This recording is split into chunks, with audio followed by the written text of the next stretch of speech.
Hello, everybody. My name is Alexandra Ciobotaru. Welcome to Product Management Summit 2020, and thank you for joining the Experimentation Framework presentation. I'm here to give you an introduction to strategic user testing. I work for a company called Novo Resume as a product manager. We are a online resume builder, and I'm happy to share some thoughts into how we have used experiments in the company and a small framework that I think it can help you to using experiments in your companies. So moving on, the experimentation framework follows 6 steps. I will go through each of the steps and I will explain details to how you can use some of the information you've already gathered in your company to use the data and have the data ready for your experiments. What is an experimentation framework? Well, it's a structured approach to test ideas and validate their fit in the market through a plan that is iterative and connected with other ideas. Obviously, it needs to make sense for you to use experiments, but the main idea here, what I think this presentation fits for both small and large companies, is because using experiments, you can test some hypotheses before going to production. So you use way less resources, you use less time, you use less workforce to follow some of those gut feelings that you've had about your business. And prior to investing a lot of resources, you can actually validate or invalidate some of those hypotheses, which is why some of the benefits of using experiments are increase in win rates, because you will know what can work or cannot work for your business. After testing some of those ideas, you will have more successful experiments. The more you experiment, the better you become at knowing what to focus on. You will get a lot of learnings and you can improve your idea backlog. It's a structure that's easy to understand and review, and you will get real-time progress and insights. In a framework, the goal is the starting point, so it needs to be defined and clear, and the flow is iterative, meaning that you test, you learn, and then you try again. Moving on to step number 1, the goal. So how do you select the goal? I personally use the OKR framework, and in Novo Resume, we focus a lot on having clear, defined objectives and measurable OKRs. The key results, as I put here in this example, they need to focus also on the numbers. And this example I took from a website called OKRs Examples, where you can find different examples of OKRs based on your industry. So I do advise you to have a look if you don't use them yet.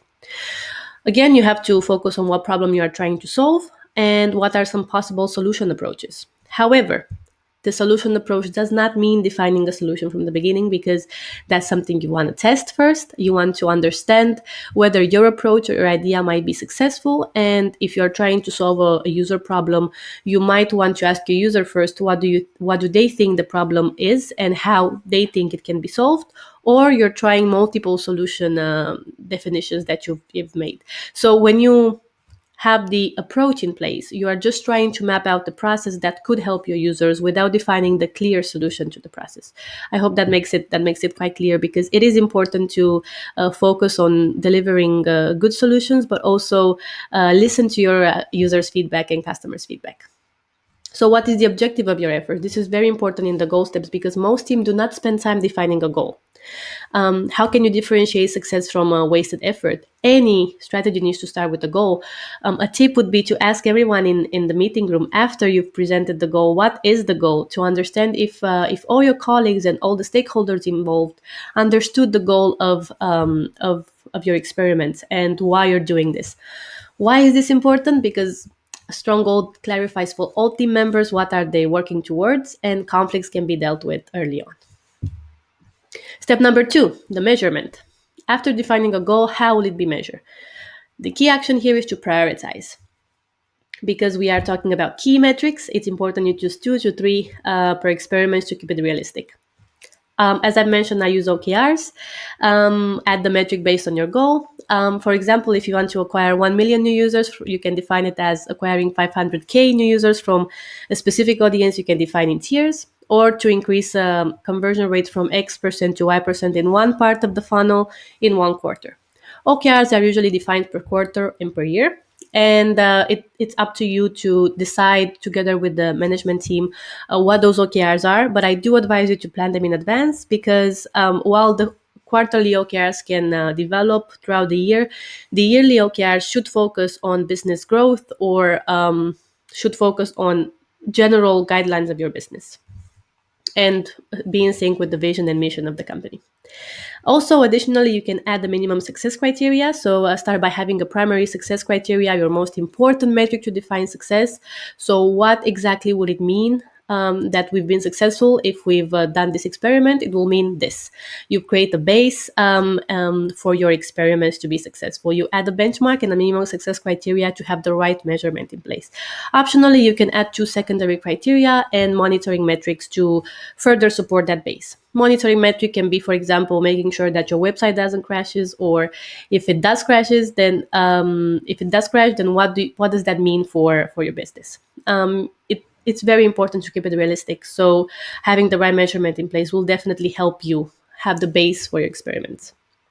The audience, who are you trying to help? You should define personas and audiences generally for your business so you have a clear understanding on who you're serving.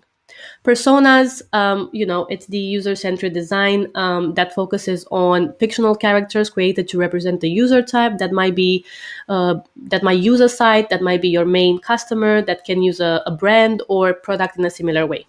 The audience is a particular group of consumers or customers within the predetermined target market identified as target or recipients for a particular advertisement or message. Define your audience prior to setting up the experiment. Focus on one segment at a time. So very important would be to know prior to deciding you're going to run an experiment who you're trying to get data on and what hypothesis you're trying to validate for whom. So one idea would be to create tiers, and tiers are hierarchical organization of that data that is relevant to your audience and is built from high impact metrics. For example, primary conversion rates. Use that information wisely in key results and key indicators. So you want to look for outliers in usage and behavior. And an example would be that in Novo Resume, we use country tiers based on high converting countries and low converting countries per month times numbers of new users. The next step, the improvement area. Where is the greatest opportunity to create impact? The area of improvement can be discovered through user journeys, and you can track the important steps and map out how it impacts the key results. I decided to put on this slide the Lean Canvas that I think it's a helping hand, and I would also like to advise everybody listening to this presentation that you should check out Lean Analytics if you haven't yet. It's a great book to focus on how to use data for your business in a smart way, and also in a way that could give you some very good insights after tackling that. The Lean Canvas is inspired by the business model canvas, as you can see, and this is also why the numbers are in a random order. The reason for that is legacy, and what it's also mentioned in the book is that you can use this canvas to focus on areas of improvement in your business by filling out the boxes that could each be a segment of your experiments. For example, the problem, list your customers' top 3 problems and then existing alternatives.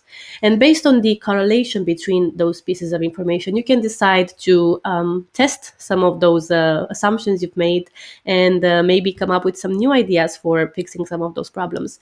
And this can give you a very good understanding on how you are tackling your users' needs and what you can do to improve their needs, to improve the way you tackle their needs. I would suggest to keep out number 8, that's key metrics. So that's already decided. You don't need to test your own key metrics, but if you've measured right the experiment and you've created the base, if you've measured right the impact that your experiments must have, then that should be quite clear for having the success criteria in place as well. So you will focus on all the other boxes. Another example that I can give right now is that you can use the solution box as a place to look for possible experiment ideas by using some of the metrics like people who try the MVP, the engagement, churn, most used, least used features, people willing to pay, and then see if there's anything you can improve in that in some of those areas of your solution. The same goes for looking at this canvas as a living, breathing plan. So you can use it continuously and you can try to fill it in after certain periods of time to see if anything changed. As I've also mentioned, you can map out how it impacts the key results. So You can, for example, go through the funnel of your user journey and use a product such as Hotjar that creates heat maps to see where your users drop out, or where do you see some more engagement or less engagement than you've expected. It's important to track the steps, and you can include labels on conversions and drop offs to understand where abandonment is high, and you can repeat for important audiences, because you will see that things might look different for different target audiences. And if you do have personas that you focus on, it would be a great idea to focus on each persona at a time to understand how you cover those needs for each of the segments you've identified. The why, the next step. So what's the reason why users convert or don't convert? Can you pinpoint what is the lever most effective for your funnel? Marketing levers can be anything that provide positional advantage or power to act effectively. So it can be price, trust, brand name, corporate image, broad distribution, effective advertisement, usability, accessibility, and language. Can you identify the levers that your business is focusing on? So what is that important part of the funnel that users are really being engaged to? Or if you look at it on the at the other end, what are some of the barriers? What is stopping users from converting? Do you see a high conversion rate on one page and a lower conversion rate on another page? Why is that? What happens if you do not know what the reasoning behind your user behavior, or you start collecting data? As I've mentioned on the other slide, you can use Hotjar to create heat maps to see where engagement is high on your website. You can also use different softwares that can create pop-ups where users can answer a few questions. You can do a couple of interviews online or offline, depending on the type of information you need to find out, and talk with real users to understand what is stopping them from converting. And obviously, knowing the reason for user adoption gives you a great start to improve their experience. And if you do not know it, then you create assumption and you experiment. So it's a loop. That's why nothing is set in stone, but having more information will give you even more clarity. So it is important to invest in data and trying to understand your users. The experimentation process. So how do you experiment? Well, you start with an hypothesis, a statement to prove true or false. And as an example, I can give you a hypothesis that I've tried myself. We believe that by creating more engagement for the audiences in Germany, Austria, and Switzerland, we will increase primary conversion rate. And we've defined primary conversion rate as number of active users times purchases per month, and engagement as number of active users per month. And using this hypothesis, we were able to validate that we can create more engagement for audiences that we've defined quite specifically in our target here. The hypothesis must be defined before defining the best execution of an experiment to test it. So you do want to create an experiment for your hypothesis, not to fit the hypothesis into an experiment that you've already created, because you are trying to fix the problems to validate the hypothesis that you've already identified. You don't want to change that part of the process to fit some experiment that you've already put in place. Setting the stage. So quite important to go through the questions and understand what resources do you have available, what is the testing method, what tools do you use, who oversees the experiment process, and what questions will you ask. Very, very important. For all of these questions, a lot of research online that you can follow. You can definitely look at some of the other case studies where companies have created experiments. I've recently read The Build Trap by Melissa Perry, or Escaping the Build Trap, the name of the book, and there give you some very nice. It gives you some very nice introduction to also experiments there.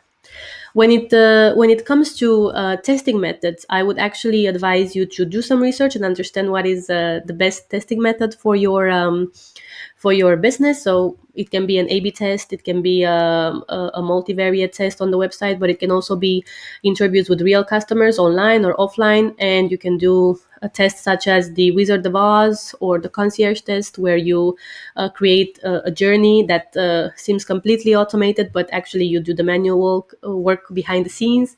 So you actually save some resources and validate or invalidate some of those hypotheses with very few resources used. This is quite important if you also have a small team, or if you don't have so many resources to invest in experiments. Now, this is how the framework looks like. As I've mentioned, it goes through 6 steps, and the seventh will be the outcome, so data results that you can use to decide if your experiment was a success or not. And obviously, you can always use that information to decide if you want to run the experiment again in a different form or shape, or the same way to test maybe the same assumption but for a different audience.